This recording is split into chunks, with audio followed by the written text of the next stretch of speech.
Hola, te damos la bienvenida a esta transmisión originada desde el Ministerio Verdad y Vida, sede Centro, en la ciudad de Medellín, Colombia. Te invitamos a disponer de este tiempo para aprender juntos de la palabra de Dios. Prepara un espacio libre de ruidos o distracciones. Ten disponible tu Biblia, libreta de apuntes, lapicero y tu mejor actitud. Y no olvides compartir esta transmisión para que el mensaje llegue a muchas personas. Encuéntranos en Facebook y YouTube. Activa la campanita de notificaciones para que estés enterado de cada una de nuestras publicaciones, que creemos será de mucha edificación para tu vida. Dios te bendiga. Bueno, capítulo 24 dice, del 4 en adelante: respondiendo Jesús les dijo: mirad que nadie os engañe, porque vendrán muchos en mi nombre diciendo: yo soy el Cristo, y a muchos engañarán. Y oiréis de guerras y rumores de guerras. Mirad que no os turbéis, porque es necesario que todo esto acontezca, pero aún no es el fin. Porque se levantará nación contra nación y reino contra reino, y habrá pestes y hambres y terremotos en diferentes lugares, y todo esto será principio de dolores. Y todo esto será principio de dolores. Y os matarán y seréis aborrecidos de todas las gentes por causa de mi nombre. Muchos tropezarán entonces y se entregarán unos a otros, y unos a otros se aborrecerán. Y muchos falsos profetas se levantarán y engañarán a muchos. Y por haberse multiplicado la maldad, el amor de muchos se enfriará. Mas el que persevere hasta el fin, este será salvo. Y será predicado este evangelio del reino a todo el mundo, para testimonio a todas las naciones. Y entonces vendrá el fin. Amén. Glorificado sea el nombre del Señor. Amén, amados. Bueno, les dije que este discurso se da a raíz de una triple pregunta que hicieron los apóstoles, porque como ya les he enseñado, para los discípulos, apóstoles y todos los judíos en general, la ciudad de Jerusalén y especialmente el templo eran la reliquia, eran el tesoro, eran la cosa más hermosa que ellos tenían, que ellos guardaban, no solamente por la arquitectura, no solamente por la belleza, no solamente por el diseño, el esmero con que fue construido todo esto, sino porque estaban dentro del pacto de Dios, estaban dentro de lo que Dios había establecido con Israel. Hoy vamos a notar, amados hermanos, cómo el Señor Jesús viene y parte la historia. Amén, parte la historia. Ya el viejo pacto, la ley, Israel, el pueblo, el templo, la ciudad de Jerusalén, todo queda a un lado, y comienza Jesús, o le da inicio Jesús a una nueva era. Amén, a un nuevo ciclo en la historia de la humanidad, que es la era de la iglesia, la era del pueblo gentil, la era del Espíritu Santo, que es cuando Él desciende para quedar en la tierra con todos los hombres y comenzar la obra final, la parte final del plan de Dios en esta tierra. Amén, amados. Bueno, entonces ellos, dice la Biblia, Jesús acababa de salir del templo. Era un día martes, según dicen los analistas y estudiosos de la palabra. Era un día martes. Jesús fue crucificado día viernes, ¿entendido? Por eso digo que es el último discurso. Y curioso esto, era la última vez que Jesús entraba y salía del templo. La última vez, nunca más volvió a entrar ahí, al templo, ¿entendido? Salió del templo y fue llegando a la ciudad de Jerusalén y el templo están encriptados, enclavados en la ladera del monte de los olivos. Amén. Por eso se le conoce el monte como el monte de Sión, el monte de Dios, ¿entendido? Entonces ahí está Jerusalén, está el templo, y entonces Jesús sube, y cuando llegan a cierto lugar se sientan desde donde se podía observar, desde la parte un poquito más alta de la ladera, podía observar abajo la ciudad y el templo. Entonces los apóstoles se le acercan con cierta satisfacción, y por qué no decir con ese orgullo, como yo les he explicado a ustedes, el orgullo que nos genera el metro, ¿verdad? el metro de la ciudad tantos años, 30 años y sigue como nuevecito, ¿cierto? Y tan cómodo, y cómo atraviesa la ciudad y cómo le da ese realce de metrópoli a nuestra ciudad, bendito el nombre del Señor. Es muy bonito. Entonces nosotros decimos, no es que el metro, bueno, y hablamos del metro. Así los judíos hablaban de su templo, el templo de Dios y toda esta cosa. Cuando le dicen al Señor, mira, el templo era una ciudadela, era como especie de un barrio lleno de edificios, ¿ya? No es lo que usted se imagina, una casa, una edificación, como dijera yo, de tipo de renacimiento y cosas semejantes. No, era una ciudadela. Entonces desde arriba le dicen, maestro, mira los edificios del templo. Y Jesús les sale con algo tan increíble, con algo tan alarmante. ¿Veis todo eso? De cierto os digo que no quedará aquí piedra sobre piedra que no sea derribada. Y ellos, hermanos, el templo ya llevaba 36 años en construcción y no lo habían terminado. Se considera que el templo se vino a terminar más o menos en los años 40, 60, entre años 40 y 60 de la era de Jesús. Pero mientras estuvo Jesús, el templo no había sido aún terminado, pero estaba hermoso toda la parte que se conocía y se utilizaba. Y él dice, apenas terminando de construirse, que iba a haber una destrucción tal, que iba a haber hermanos, lo iban a derribar de tal manera que no quedaría una piedra, no un ladrillo, una piedra sobre otra que no fuera derribada. ¿Entendido? Y ellos quedaron maquinando en eso. ¿Qué pasó? Jesús vuelve y va a otro lugar más allá y lo toman aparte. San Marcos, que también narra el hecho, San Marcos dice que eran Pedro, Juan, Jacobo y los tres del círculo íntimo de Jesús y otro más, no recuerdo, que tomaron a Jesús aparte y le dijeron, maestro, dinos. Estaban inquietos, estaban, hermanos, angustiados por saber qué quiso decirles con eso de que no quedará aquí piedra sobre piedra que no sea derribada. Dinos, ¿cuándo sucederán? ¿Cuándo serán estas cosas? Luego le pregunta, ¿qué señal nos das de tu venida? O sea, la venida de Jesús, la segunda venida, amén. ¿Y qué señal, la tercera pregunta, nos das del fin del siglo? O sea, el fin de esta era, el fin del mundo, ¿entendido? Y entonces Jesús comienza a contestarles. Ahora, hay algo curioso. En estos versículos que hemos leído está la respuesta a esas preguntas, pero hay una mezcla. Hay que con cierto, con cierto cuidado extraer a qué pertenece, a qué evento de las tres cosas que ellos preguntaron pertenece esto, a qué pertenece esto. ¿Me hago entender, amados? Porque hay una mezcla, están entrelazados ahí los eventos que van a ocurrir o que tendrían lugar de ahí en adelante para que sucedieran estas cosas. ¿Estoy siendo claro, amados?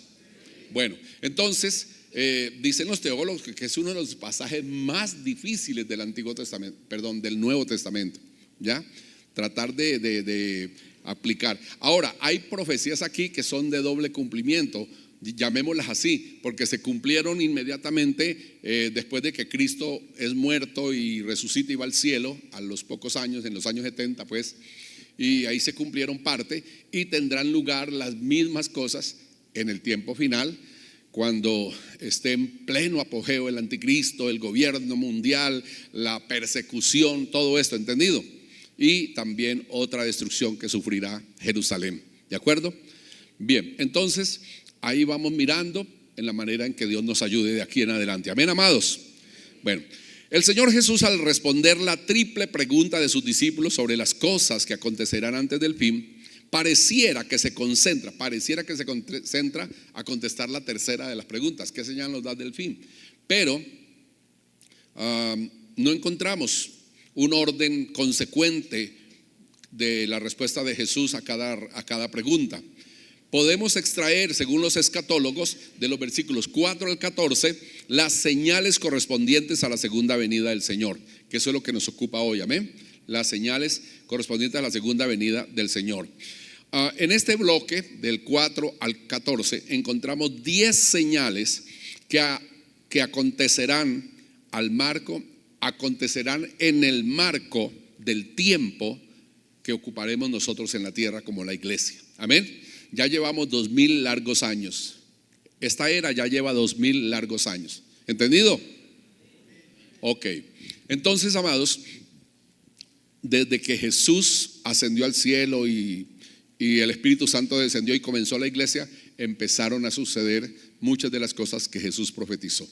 ¿Quieren que arranquemos? Bueno, entonces nos vamos con el primer punto. Dice, veamos estas señales en su orden de cumplimiento y encontraremos lo cercano de la venida del Señor. ¿Cuántos empiezan a sentir como una emocioncita, como un, no? ¿O quiénes están sintiendo miedo? ¿Cuántos le tienen miedo a la venida del Señor? ¿Cuántos quieren que el Señor venga ya? Ya. Que venga el Señor y me encuentre predicando de Él. ¿Cuántos quieren? Y ustedes escuchando, bendito el nombre del Señor, amén. Que se acabe esto rápido, amén, amados.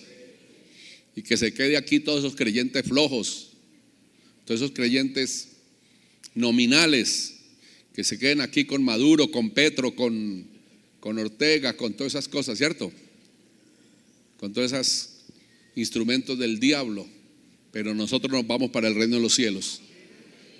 Gloria al nombre del Señor. Bien. Primer punto que tengo para ustedes. El Señor comienza con un imperativo tremendo: mirad que nadie os engañe. Y habla de falsos profetas que promovieron revueltas, que promovieron, hermanos, un estallido, como le llamaron aquí en Colombia, un estallido social, ¿ya? Y provocaron una cruenta guerra que duró muchos años, pero que terminó con la destrucción total del templo y de Jerusalén. El pueblo estaba hastiado, ¿ya? El pueblo de Israel estaba hastiado de la opresión de Roma sobre ellos. Ellos eran súbditos de Roma. Roma los había oprimido juntamente con muchas naciones. El imperio romano es el imperio más grande que ha existido en la historia, ¿ya? Cogió todo el sur de África, toda Asia y toda la costa de Asia Menor, de toda la parte de hasta llegar a Europa, ¿entendido? Ese imperio fue grandísimo, grandísimo. Ese imperio termina dividido en 4 reinos cuando el imperio griego se apodera de ellos, y tuvieron que pasar los judíos primero bajo el yugo de Roma, luego bajo el yugo de los medos y los persas, que se unieron y derrotaron a los romanos y tomaron todo ese imperio. Y luego vino Alejandro Magno, un gran líder militar que también incursionó y liberó,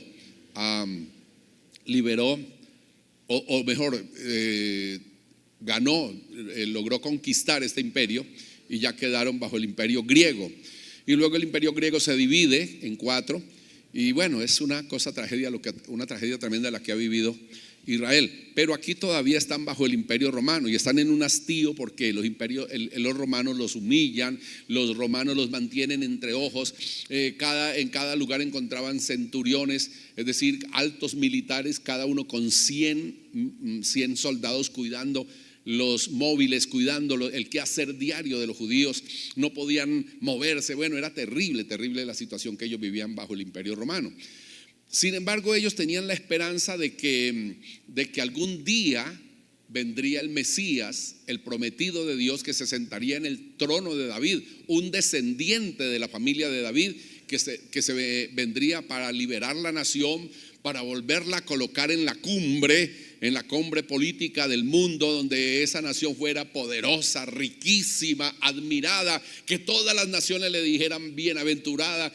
Y de esa manera ellos vivían en esa expectativa y soñaban de que algún día el Mesías llegaría. Ahora llega Jesús, comienza con todo ese mundo de milagros, con toda esa cantidad de señales, y ven a Jesús discutiendo con los escribas, con los fariseos, con todo, y ven a Jesús con esa autoridad y ese poder. Dijeron: este es.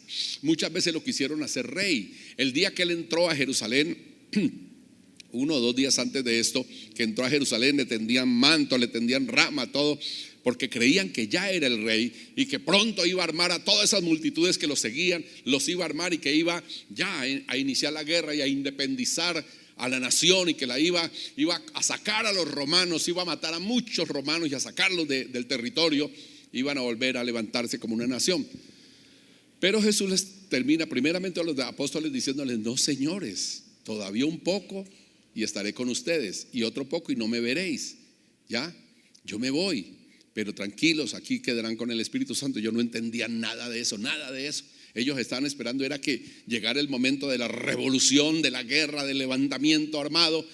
Estaban esperando esto y nada sucedió.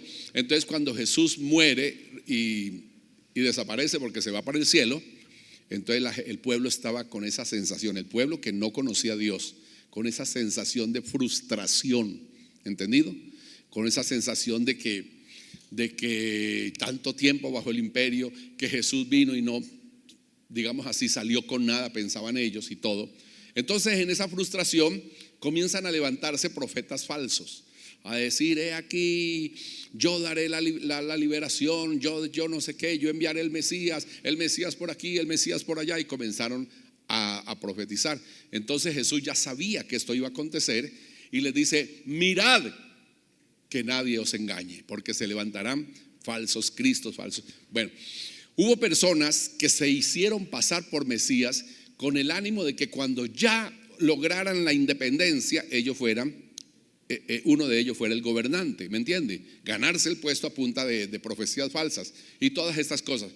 Pero ¿qué hicieron estas profecías? Sencillamente levantar grupos que se atizaron con esas declaraciones, con esas profecías. Se motivaron bastante con el engaño, con la mentira, y agarraron las armas y salieron a pelear, ¿ya? Y eso era como la pulga con el elefante, pues, porque el ejército romano era muy poderoso y ellos estaban subyugados hacía mucho tiempo, con la moral en el piso, con toda esta cosa.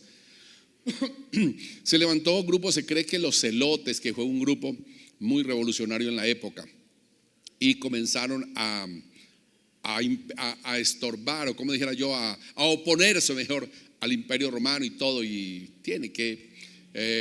tuvieron que haber causado tales revueltas que el imperio romano desde Roma se dieron cuenta, y es cuando organizan todo para tomar control de Jerusalén y tomar control de los judíos, y envían al general Tito, un general, creo que era hijo de Vespasiano, uno que en esos días iba a tomar el imperio de Roma, iba a ser el emperador de Roma, y lo envían al hijo, a Tito, para que venga a tomar con su ejército. Él era el general del ejército, venga a tomar y a poner control con los judíos.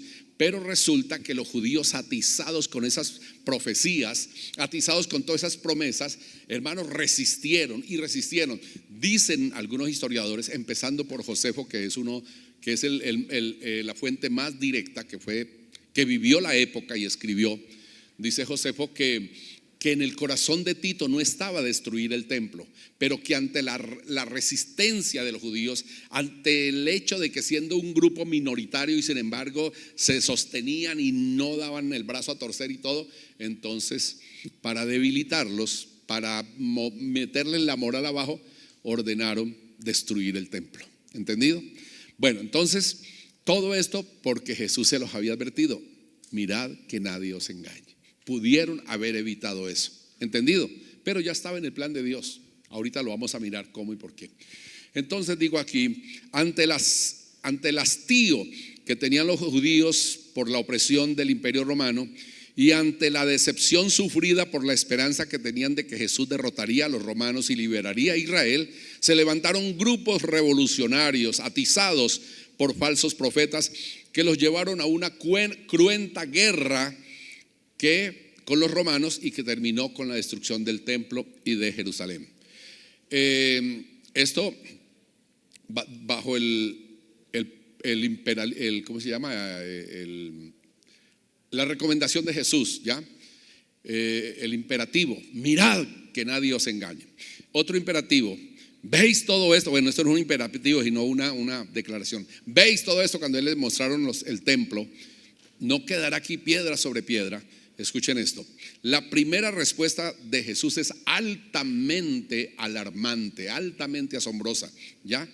Declara que el templo, que llevaba 46 años en construcción, construido en unos bloques de mármol, de un mármol fino, hermoso, bien brillante, con unas cornisas, bueno, con un diseño y unos detalles magníficos, hermosos, que iba a ser destruido, y de tal manera que hasta los cimientos no quedaría piedra sobre piedra. Terrible esto. Entonces, la primera, que dije yo, ¿veis todo esto? La primera respuesta de Jesús es altamente alarmante. Declara que el templo será destruido de tal manera que no quedará piedra sobre piedra. Lo que no entendieron los judíos, lo que los judíos no pudieron entender en Jesús, es que Él ya había venido, o que Él había llegado en cumplimiento de las profecías del Antiguo Testamento sobre su vida, sobre su manifestación, sobre su estadía en la tierra. Él vino para redimir, para cumplir la ley, para liberar al pueblo de Israel de la maldición de la ley, de la opresión de la ley, y darles libertad, meterlos en la gracia. Amén. Y ahora sí se cumpliría. El Señor le había dado a Israel la función misionera de ganar las naciones. Israel no lo entendió, no quiso. Entonces vino Jesús y finalmente, echen para allá, ustedes no entendieron, ahora yo vengo. Y Él cumplió la ley, Él cumplió el mandamiento de Dios, pagó la deuda por cada uno de nosotros y le dio inicio al nuevo pacto, a la era que estamos viviendo, la de la iglesia. Bendito el nombre del Señor. Amén. De esta manera encontramos un sentido del por qué el templo y la ciudad de Jerusalén son destruidas. Porque al terminar el periodo de la ley ya no eran necesarios los sacrificios. Amén, amados. Por eso esa maravillosa carta a los hebreos, que habla de Jesús como el último sacrificio, y como el último sacrificio que tiene valor, que realmente es válido delante del Padre. Amén. Y ya no era más necesario. Entonces, ¿para qué un templo? Además, la Biblia dice, el apóstol Pablo aclarando esto, dice que ya Dios no habita en templos hechos por manos de hombres. Amén. Ya Dios no habita en templos hechos por manos de hombres. Es decir, ese templo no se necesita. Ese templo no se necesita. Ya Dios no va a habitar de aquí en adelante en este tipo de construcciones. Ya va a vivir en templos vivientes, en templos andantes. Tú eres el templo. Tú eres el templo. Tú eres el templo. Tú eres el templo. Yo soy el templo. ¿O ignoráis acaso, dice el apóstol, que sois templo del Espíritu Santo y que Dios mora en vosotros? Pregunta el apóstol. Amén. Tú eres el templo.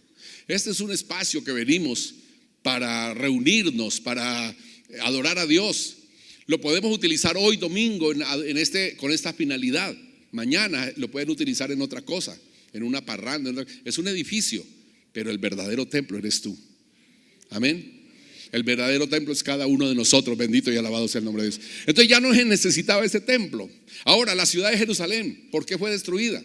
Porque también el pueblo judío tenía la idea, la ciudad del gran rey, Jerusalén, la ciudad de Sión, la ciudad del gran Dios, la ciudad del gran rey. Entonces ellos sabían que pronto el Mesías llegaría ahí, se sentaría en el trono de David y tendría su sede política en Jerusalén como siempre. ¿Entendido? Como siempre. Y ellos tenían a Jerusalén con ese valor, en esa altura, en esa cosa. Entonces el Señor les dice, no, ya no.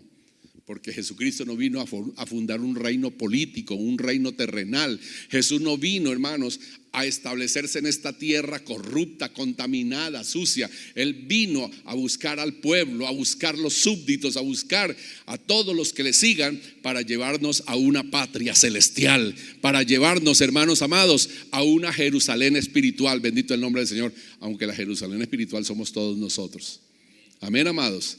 Pero Él dice que Dios creará cielos nuevos y tierra nueva. Entonces, ¿para qué Jerusalén? ¿Para qué el templo? Entonces Dios trata de mostrarles, de enseñarles, y ellos no entendieron nunca nada de eso. ¿Entendido? Entonces, esa es la razón. Y sobre esto hay una cantidad de profecías ahí que el Señor les advierte. Primeramente, si quieren evitarlo, si quieren evitar la destrucción, la revuelta y todo esto, no escuchen los profetas. Los profetas falsos, no se dejen engañar. No prestaron atención, le creyeron la mentira cuanto profeta resultó por ahí, y de inmediato alborotaron al imperio romano, causaron estupor en todo el gobierno y se vinieron a traer control. Y ellos siguieron resistiendo bajo la promesa Dicen algunos historiadores que en medio de la guerra, en medio de las muertes, en medio de toda la tribulación que el Señor anuncia que iba a ocurrir en esos días, los profetas seguían profetizando: sigan adelante, el Señor nos va a dar la victoria, ya viene el Mesías. Entonces ellos se empoderaban más y seguían, hasta que ya el Imperio Romano dijo: no, la única forma es destruyámosles todo eso. Amén.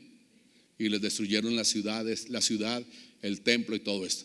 Bueno, y de ahí ahí es cuando usted encuentra que era tan terrible la situación que se estaba viviendo, de hambre. La gente se estaba comiendo sus propios hijos en medio de esa guerra, de hambre tan terrible, de muerte, de peligro, de tanta cosa. Entonces dice Jesús que es tan terrible que si van a huir, tengan cuidado, que el que esté en la azotea no descienda a su casa, sino que salve su vida, salga. Que el que esté en el campo no vaya a la casa a tratar de salvar algo, porque no, huya por donde salga, por donde pueda salir. ¿Entendido? Y habla de las que están encintas, las mujeres que ya a punto de dar a luz les costaba más trabajo huir, y por lo que vivirían, no, aterrador. Bueno, yo no quisiera entrar en ese sensacionalismo de contarle lo que los romanos hacían con las mujeres encintas, que les abrían su vientre, les sacaban sus criaturas, se las estrellaban contra la pared, en fin, cosas terribles, hermanos, terribles, inhumanas. Y de esta manera el Señor quiso advertirles de todo esto, y todo eso se cumplió. Y habló de una gran tribulación que vivió ese pueblo en esos años 70 después de Cristo. Amén. Ocurrió esto, años 70. Terrible, la ciudad de Jerusalén quedó destruida, y el pueblo, todos los que se lograron salvar, quedaron esparcidos por todo el mundo. Desde esa época hasta ahora, en 1949, que unos 30,000 o 300,000, no recuerdo, judíos estaban en Palestina. Otros vinieron, y con unos 700, 800,000 judíos, perdón, no palestinos, sino judíos, la Organización de Naciones Unidas les declaró nación independiente y les permitió asumir el territorio. Bendito el nombre del Señor. Amén. Y eso es parte también eso es parte profética también. Ok, entonces de esta manera se cumplió la primera parte de cuándo serán estas cosas. Eso de que será destruido el templo y no quedará aquí piedra sobre piedra. Todo eso aconteció así. Usted podría investigar más sobre estas cosas. Usted tiene hoy en día, con la tecnología, tanto donde investigar. Ok, segundo,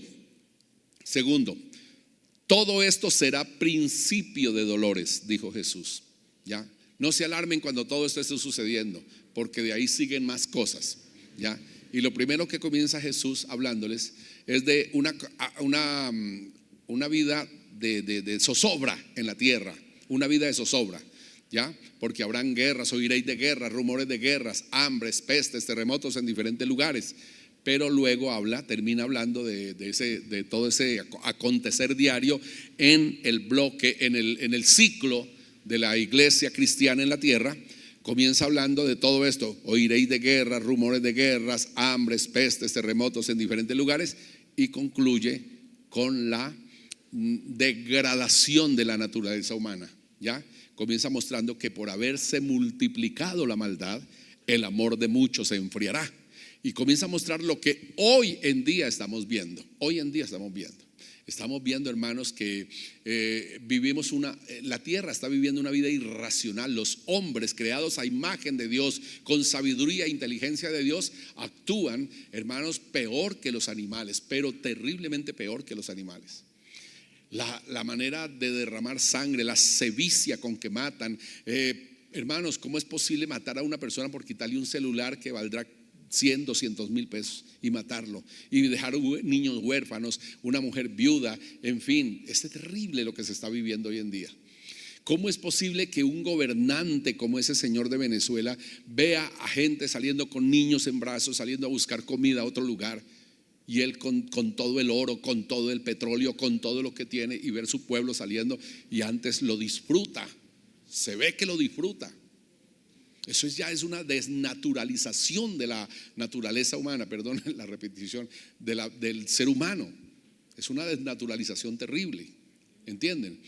Y de esta manera, mis amados, de esta manera el Señor nos muestra lo que iría aconteciendo a lo largo de la historia, en este bloque, en este ciclo, en esta era de la iglesia en la tierra. Es decir, hace 2000 años hemos venido escuchando de guerras, rumores de guerras, hambres, pestes. Ahora, como yo no tengo el tiempo, aquí en este momentico yo no les investigué sobre cuántas epidemias ha vivido en ese bloque de hace 2000 años para acá, cuántas epidemias, pero les puedo mencionar algunas: la fiebre amarilla, la malaria, la peste negra, la gripa española, el cólera, que hasta Gabriel, nuestro escritor, escribió sobre eso, el amor en los tiempos del cólera. Amén. En fin, una cantidad de epidemias que han pasado una tras otra, y acabamos de terminar una que se llama, o inclusive todavía hay vestigios por ahí, el coronavirus. Se está anunciando y están tomando medidas para esta alergia del mono, ¿ya? La viruela del mono, terrible. Entonces todo esto, terremotos en diferentes lugares, ciudades que han sido totalmente destruidas, sepultadas por un terremoto, ¿entendido? Ciudades que han sido también sepultadas por erupciones volcánicas, inundaciones, fenómenos, cosas que han traído zozobra, sufrimiento, terrible descomposición en el ambiente, ¿ya? Ahorita lo que se está viviendo con el cambio climático es aterrador, lo que se está viviendo. La gente vive con miedo, hermanos, de lo que va a suceder, ¿ya? Y el desorden que hay en el clima, ¿ya? El IDEAN, que es la organización que nos muestra el comportamiento meteorológico del país, no acierta, hermanos. Nos anuncia que ya viene el verano, y resulta que cae una cantidad de agua, inundaciones. Luego nos anuncia que vienen lluvias, que viene el fenómeno de la niña, y al fenómeno le vienen cambiando de sexo. El fenómeno del niño, al rato dice, no es el de la niña. Entonces están más perdidos pero es todo a causa del desorden que el mismo hombre ha causado en la tierra, y todo está profetizado para estos últimos tiempos. Todo se aúna, todo se junta para llegar a una destrucción final, que es la consumación de todas las cosas. ¿Dicen amén? Bien, señores. Entonces, segundo punto, todo esto es principio de dolores. Dice, todo esto es principio de dolores, pero aún no es el fin, ¿ya? Cuando ustedes oigan de guerra, rumores de guerra, el siglo pasado, hablando de guerras, todo el tiempo ha habido guerras en la tierra. Pero el siglo pasado ocurrieron las dos más grandes confrontaciones, porque fueron mundiales, las dos guerras mundiales, la primera y la segunda guerra mundial. Para esa época todos los creyentes, ahora sí viene el Señor, pero aún no es el fin, dice el Señor. Ya, todavía no es, ¿entendido? Y ahora tenemos todo el Medio Oriente como un polvorín. Tenemos parte de Europa, Ucrania, Rusia, ¿ya? Y muchos estamos diciendo, el fin se acerca. Yo no les puedo decir cuándo va a ser el fin, cuándo va a ser la venida del Señor, porque no es el fin, la venida del Señor. Amén. La venida del Señor se acerca, la venida del Señor está a las puertas. Puede demorar unos 20, 30, 50, 80 años, no sé, ¿ya? El día y la hora nadie lo sabe, sino mi Padre que está en los cielos, dijo Jesús. Amén. Bueno, el hecho es que nosotros tenemos que estar preparados. Yo tengo aquí que todo esto acontece para que la iglesia esté advertida, esté alerta. Por eso el Señor utiliza una cantidad de parábolas en esta sección. Utiliza una cantidad de parábolas solamente para advertirnos, solamente para alarmarnos, solamente para pellizcarnos, si me permiten la expresión, y decir: despierte, ¿ya? Estén ceñidos vuestros lomos y sed semejantes a siervos que están alerta esperando a que su Señor regrese de las bodas, para que cuando Él regrese le abran enseguida. Esa es una de las advertencias. ¿Cómo les parece esa parábola del capítulo 25?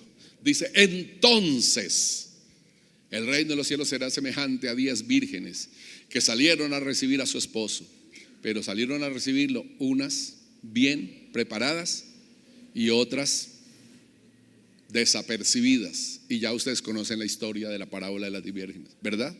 Y así sucesivamente el Señor utiliza cualquier cantidad. Y les voy a traer un mensaje sobre las advertencias que la Biblia nos hace, tanto Jesús como los apóstoles, para estar preparados, para estar alerta, para tener la cabeza levantada, esperando al Señor Jesucristo. Solamente, hermanos, pendientes en qué momento llega el Señor. Amén, amados. Gloria al nombre de Jesús. Bien, entonces tengo aquí, no es el fin. Jesús anuncia el cumplimiento de muchas profecías durante el periodo de la iglesia en la tierra. Guerras, rumores de guerras, pestes, hambres, terremotos en diferentes lugares. Son eventos que solo servirán para que la iglesia esté alerta, para que la iglesia se prepare. Son eventos que anuncian que la venida del Señor ya viene. Amén. Por eso Jesús utilizó la parábola de la higuera. Cuando ya sus ramas brotan, cuando están los cogollos verdes y todo, saben ustedes que el verano está cerca. Así, cuando todas esas cosas estén sucediendo, sabed que está cerca. Pero no nos dice cuánto, ni nos dice dentro de tantos días, ni nos dice, hermano, aproximadamente. No nos da ni siquiera una aproximación. Dice, sabed que está cerca. Entonces tenemos que estar pendientes. Amén, amados. Bendito el Señor, dicen amén.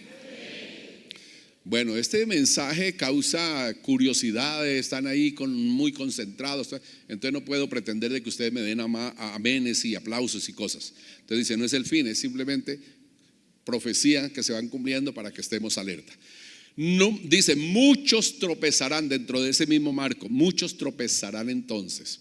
Aquí, mis amados, Jesús advierte sobre la calidad de vida de los hombres, amén, de los hombres de los tiempos cercanos a su venida. Los hombres, es decir, nosotros hoy en día, la calidad de hombres que tenemos que estar enfrentando, la calidad de personas. Y óigame bien, está hablando de dentro de la iglesia, amén, dentro de lo que acontecerá entre nosotros. ¿Cómo les parece que, bueno, déjeme terminar esta partecita? Muchos tropezarán entonces. Jesús advierte sobre la calidad de vida de los hombres de los tiempos cercanos a su venida. Los llama Jesús tiempos de apostasía. Amén, tiempos de apostasía, es decir, de la gente rechazar a Dios, de la gente mostrar, hermanos, una negativa para con Dios, un rechazo absoluto, masivo contra Dios, una apostasía. Eso se llama apostasía. Son tiempos de odios, de codicias, de excesiva maldad. Dice, y por haberse multiplicado la maldad, el amor de muchos se enfriará. Esta es una de las cosas que nos hace pensar que estamos cerca, amén, porque ya no sé dónde pueda caber más maldad. Si usted se pone a analizar lo que está sucediendo en el mundo, usted ya no sabe en dónde puede caber más maldad. Mire, hermanos, estamos viendo ya la era de los enmaletados. Cualquiera va y mata a la mujer, la corta en pedazos, la mete en una maleta y chao. Pero eso es por bastantes, hermanos, les puedo mencionar varios. La desnaturalización que está viviendo el ser humano, ¿entendido? La crueldad, la locura. ¿Qué manera, hermanos, como el demonio ha poseído la mente, el corazón de las personas y los lleva a ciertas actitudes y a ciertas acciones, hermanos, que son anormales, que ni siquiera los animales los hacen? ¿Entendido? Ok, entonces dice, muchos tropezarán. Ya serán tiempos de apostasía, odios, codicia y por una excesiva maldad. También el apóstol Pablo describe a los hombres de estos últimos tiempos como personas amadoras de sí mismo, ególatras. Yo primero yo, es que yo pienso así, es que yo creo así, es que yo exijo, es que yo, y son un yo, hermanos, para arriba y para abajo. ¿Entendido? Entonces, de esta manera es difícil hacer la obra de Dios con personas así. Hay personas que se nos enfrentan, hay personas que es que yo creo así, es que yo pienso así, es que yo no me sujeto a hombres.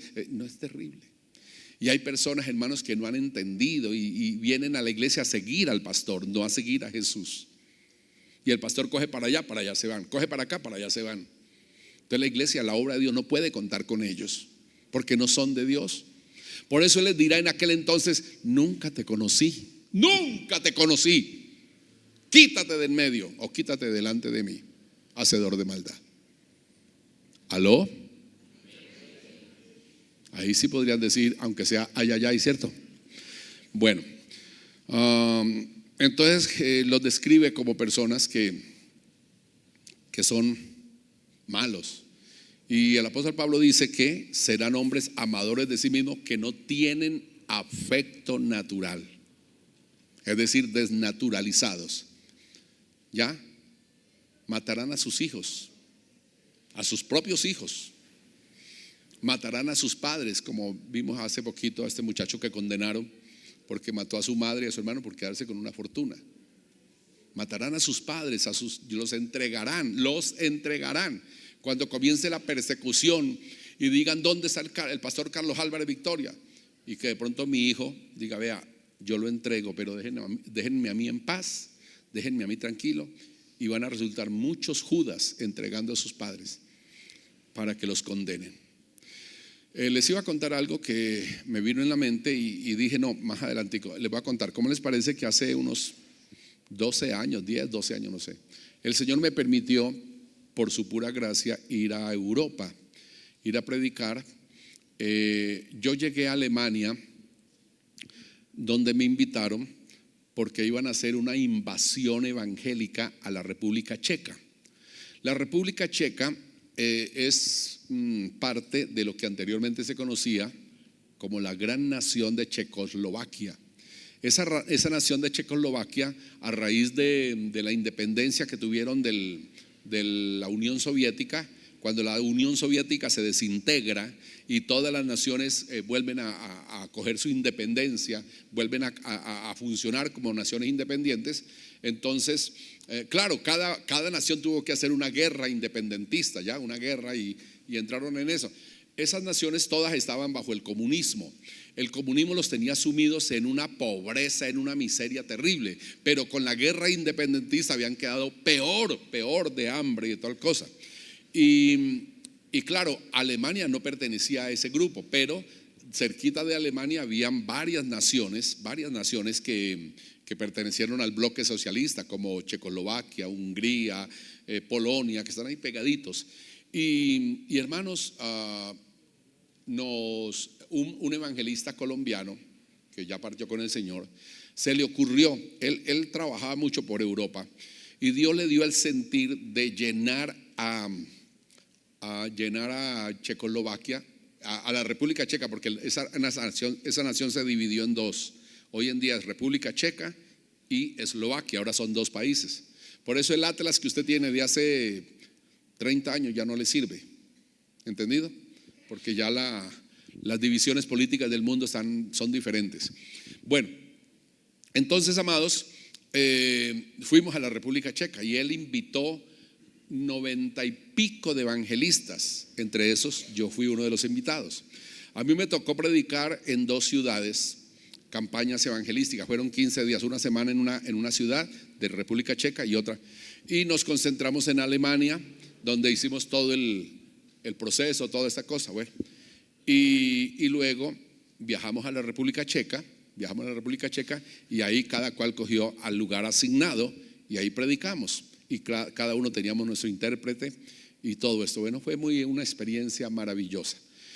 Y les cuento que luego terminamos con un culto en Praga, la capital de República Checa. Terminamos con un culto de acción de gracias a Dios, donde mucha gente de las ciudades que habíamos visitado vinieron a Praga, y hicimos un culto de acción de gracias. Y ocurrió algo inesperado que nos hizo llorar a todo el mundo. Resulta que antes de Checoslovaquia entrar al bloque socialista, antes de entrar, había una iglesia nutrida, una iglesia del Señor bonita, ¿entienden? Varias iglesias, pues no una iglesia, no, hablo en forma general, la iglesia del Señor era muy bonita, ¿entendido? Y habían pastores reconocidos ahí en Praga, en la capital, pastores reconocidos. Bueno, cuando entró el socialismo, cuando entró el comunismo, entonces el comunismo comenzó a perseguir a esos pastores. Comenzó a perseguir, mírenme acá, hermana, siéntese, por favor. Eso sí. Comenzó el comunismo a perseguir las iglesias, a perseguir a los pastores, ¿ya? Y entonces comenzó a los que se aliaran al gobierno a darles favores, a darles dinero, a darles para construcción y todo, y muchos se vendieron. Pero el gobierno es muy astuto, el comunismo, hermanos, el gobierno y el sistema comunista utiliza una astucia satánica pero terrible. Entonces ellos por debajo trataban de sacarle a los pastores, después de que les daban cualquier ofrenda, cualquier ayuda, sacarles información, sacarles todo, y lograron que algunos se entregaran a otros pastores, ya que estaban escondidos, que estaban huyendo. Y había un pastor bien reconocido que vendió a otro bien reconocido, ya vendió a otro y le dijo: miren, en tal parte lo pueden encontrar, en tal parte lo pueden coger y tal. Y así fue, fueron allá, lo capturaron, y ese hombre duró 8 no sé cuántos años en la cárcel, porque su hermano pastor, ministro del evangelio, lo vendió. Ya terminó el comunismo, ya la República Checa, fuimos, predicamos y todo, y los dos pastores, ya este otro estaba libre y este otro también, estaban en las iglesias y todo, y ahí se encontraron. Y el que lo había vendido vino donde él llorando, y le pidió perdón. Y el otro lo abrazó fuertemente después de haber pagado 8 o 10 años de cárcel, lo abrazó y lo perdonó. Y eso fue para nosotros como ya haber cumplido la misión de haber ido hasta allá. Bendito el nombre del Señor, amén. Aleluya. Entonces dice aquí: unos a otros se entregarán, unos a otros se aborrecerán, y por haberse multiplicado la maldad, el amor de muchos se enfriará. ¿Entendido? Lo que estamos viviendo hoy en día. Por eso podemos nosotros deducir que la venida del Señor está, pero muy cerca. Ya los movimientos bélicos que se están dando en Ucrania, en Rusia, en los lugares, hermanos, en los lugares geográficos bíblicos, donde está la profecía bíblica, esos movimientos bélicos se están dando, nos hacen pensar que el Señor está muy cerca. Amén, amados. Nos hacen pensar. Ese movimiento de Rusia querer volver a coger toda esa franja del mar Egeo, por donde él puede movilizar tropas y por donde él puede tener la incursión a toda Europa. ¿Entendido? Y por eso empezó invadiendo a Ucrania y luego seguirá por toda Turquía para poder apoderarse como era antes. ¿Ya? Y esa nación de Rusia, que anteriormente tenía otro nombre en bíblico, está dentro del marco profético y ya está en movimiento, ya se está dando. Bendito el nombre del Señor, amén. Ahorita mismo Israel levantando resquemores contra todos esos países árabes, ya Irán, ya Siria, ya los libaneses, todos contra Israel, todo eso armando un polvorín. En fin, hermanos, en cualquier momento estalla esa tercera guerra mundial, en cualquier momento, yo no sé, pero el asunto es que todo se está dando, y por eso esto nos hace pensar. Entonces el Señor dijo: esto es principio de dolores. Pero los principios de dolores empezaron allá, hace 2000 años, cuando Jesús se fue y empezó la iglesia, y empezaron a ser perseguidos, y empezaron a ser encarcelados, y todo, y la destrucción del templo, y todas estas cosas, ya comenzaron principios de dolores. Ahora los dolores se han agudizado, están más cerquita, está a punto de darse a luz la venida de nuestro y glorioso Señor, el Señor Jesucristo. Está a punto, bendito el nombre del Señor, amén. Y no se les olvide la advertencia del Señor: cuando veáis que todas estas cosas acontecen, erguíos y levantad vuestra cabeza, porque vuestra redención se acerca. Amén. Ok. Entonces dice: muchos tropezarán. Bueno, eso ya lo vimos. Tercero, dice: y será predicado este evangelio del reino para testimonio a todas las naciones, y entonces vendrá el fin. ¿Entendido? Y será predicado este evangelio del reino para testimonio a todas las naciones. Versículo 14. El Nuevo Testamento presenta esta era como la era de la iglesia. Ya se los he venido diciendo, amén. Ya la era de la ley pasó, la época de Israel pasó, época de la ley pasó. Ya Cristo pagó, ya Cristo hizo todo, ya Cristo nos salvó y salvó a Israel. A nosotros no, a Israel, porque la ley no era para nosotros, fue para el pueblo de Israel. Dios los liberó de la maldición de la ley. ¿Entendido? Y ellos no aceptaron, ellos siguieron: no, déjenos con nuestra ley. Y siguieron con la ley. Pero Jesús se vuelve a los gentiles y comienza la era de la iglesia. Bendito el nombre del Señor, amén. Gloria a Jesús. Entonces, el Nuevo Testamento presenta esta nueva era, el nuevo pacto, le llama la Biblia, el nuevo pacto, porque ese era el pacto antiguo, el pacto que Dios hizo con Abraham, el pacto sinaítico que Dios hizo con Israel en el Sinaí. Y bueno, el antiguo pacto. Jesús, para este nuevo pacto, para esta nueva era, nos dejó el Evangelio. El pueblo no entendió que el Evangelio eran las buenas nuevas, las noticias de un nuevo reino en Cristo Jesús, de un reino de gracia, de un reino de libertad, donde la maldición de la ley no impera, donde el pecado es quitado, donde la deuda es pagada y donde tenemos, hermanos, la puerta, el tabernáculo abierta, porque el velo del templo se rompió y tenemos acceso directo a la presencia de Dios. Esto todo es el nuevo pacto. Amén, amados. Todo esto es el nuevo pacto. Pertenece a la iglesia del Señor, a los que aceptamos a Jesucristo como nuestro Salvador y Señor. Bendito su nombre. Amén. Entonces, de esta manera, el Nuevo Testamento nos presenta esta nueva era. Amén. Cosa que el pueblo judío no aceptó. El pueblo judío hasta el día de hoy no acepta a Jesús como el Hijo de Dios ni como el Mesías. ¿Entendido? Y por eso están en sus enredos, en sus cosas, y las profecías que vienen sobre ellos serán terribles. Bueno, las buenas nuevas son un reino que el Señor vino a ofrecernos, ganado solamente por gracia, no con sangre y con muerte, como lo quería obtener Israel, y no terrenal, sino celestial. Entonces nos fue mejor a nosotros solamente por creer. Bendito y alabado su nombre. Amén. Solo por creer nos fue mejor a nosotros. Entonces no es un reino ganado con espadas, con ejércitos, no es un reino de muerte, de sangre. Es un reino lleno de gracia, lleno de bondad de Dios. Bendito su nombre. Amén. Entonces vendrá el fin. Dice: el evangelio del reino se ha predicado desde el tiempo de Jesús. Luego lo siguieron promoviendo los apóstoles. Y luego la iglesia, desde después de los apóstoles hasta el día de hoy, vivimos predicando. Usted, cada uno de ustedes tiene que tener conciencia qué es el evangelio. ¿Qué es el evangelio? Y el Señor le denominó el evangelio del reino. Y en esta profecía dice: y este evangelio del reino será predicado a todo el mundo. Amén. Evangelio es decir, la buena noticia de un reino glorioso en la eternidad con Cristo, un reino de paz, un reino de gracia, un reino de abundante bendición de parte del Señor. Amén, amados. Entonces usted tiene que tener conciencia. Cuando usted tenga conciencia de qué es el reino, qué es el evangelio del reino, usted dejará de estar buscando auxilio en las personas, dejará de estarse apoyando en personas, y no, que aprenderá a depender de Dios y se aferrará a las promesas que están en la palabra de Dios, en ese maravilloso evangelio. Amén. El apóstol Pedro dice ahí que Él nos ha dado grandísimas y preciosísimas promesas. Amén. Grandísimas y preciosísimas promesas. Esa es la vida en Cristo Jesús, marginada por la palabra de Dios, por el evangelio del reino.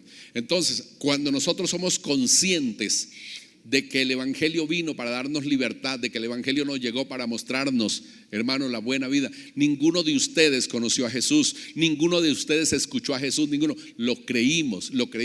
Entonces ya por la palabra se nos enseña qué nos trajo Jesús, qué nos garantiza Jesús, qué nos promete Jesús. Bendito el nombre del Señor. Nos aferramos a esas promesas, las vivimos, porque hacemos realidad las promesas de Dios por medio de la fe. Bendito el nombre del Señor. Y cuando esto sucede, cuando vivimos en experiencias maravillosas y tenemos este tipo de vivencias, podemos ir a la calle a predicar este evangelio del reino. Amén. Y todo el mundo lo escuchará.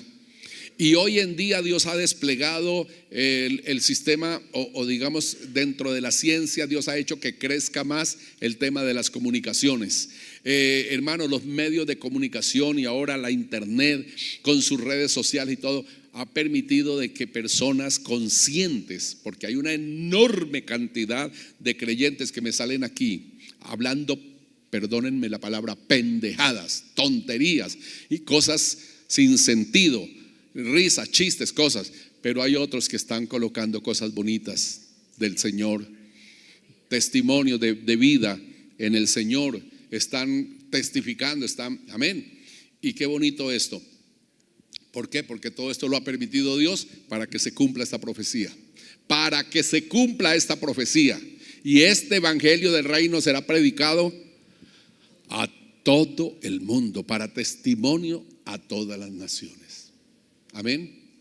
Entonces ya ustedes saben qué tienen que hacer: estar alertas, estar muy ceñidos, hermanos, a la palabra de Dios, subordinados por la palabra, permitir que la palabra les llene, que la palabra les instruya, les ilumine, y que usted pueda no solamente vivir la palabra, no solamente disfrutar las buenas nuevas del reino, las buenas nuevas del evangelio, sino que pueda salir a compartirlas. Amén. Y entonces, cuando ya todo el mundo esté evangelizado,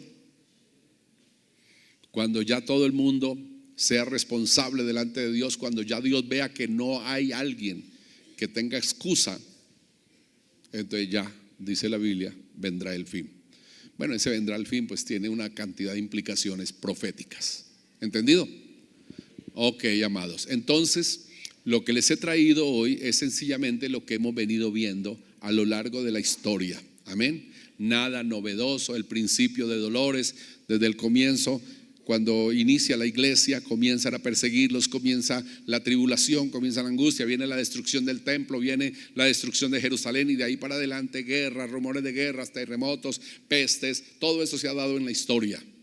Pero en este momento se están agudizando los dolores. En estos momentos están más frecuentes los dolores. Están sucediendo muchas cosas que nos aterran, muchas cosas que nos asustan, o muchas cosas que nos emocionan, porque sabemos que Cristo viene pronto.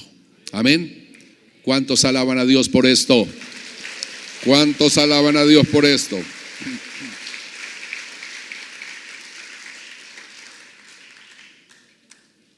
Conclusión: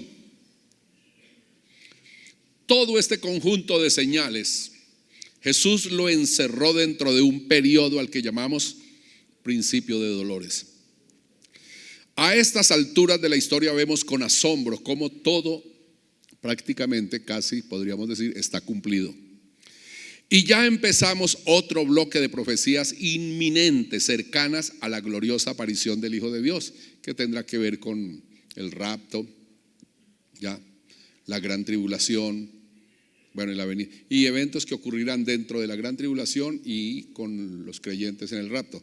El dilema también ahí, hay un dilema tremendo: si el rapto es antes de la tribulación o es después.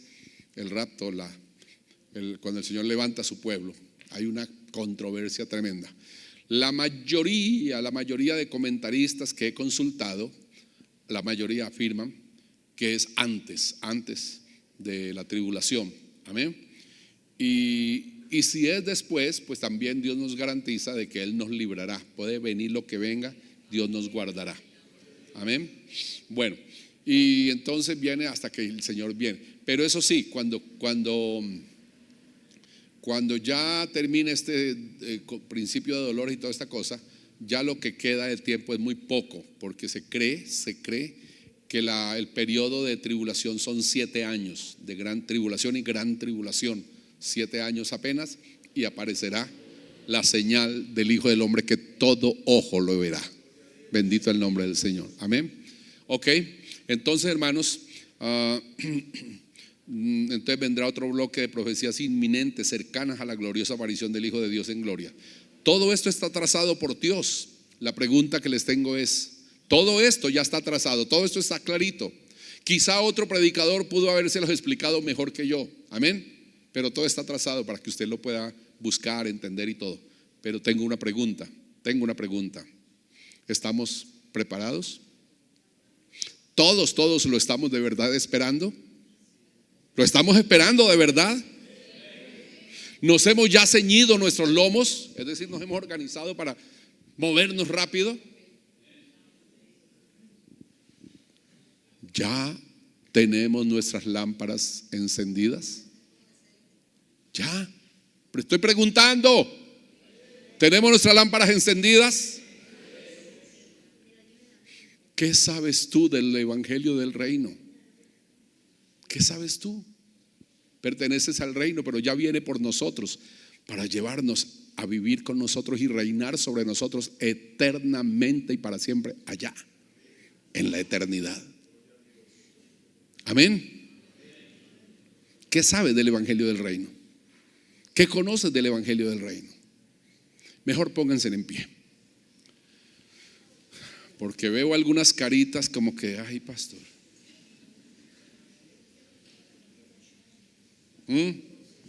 Y ustedes saben que yo también soy muy juzgón, pero casi siempre acierto.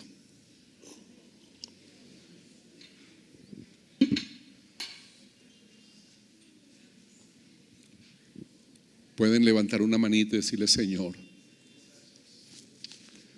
gracias por habernos traído hasta este momento. Gracias, Dios mío, por habernos guardado.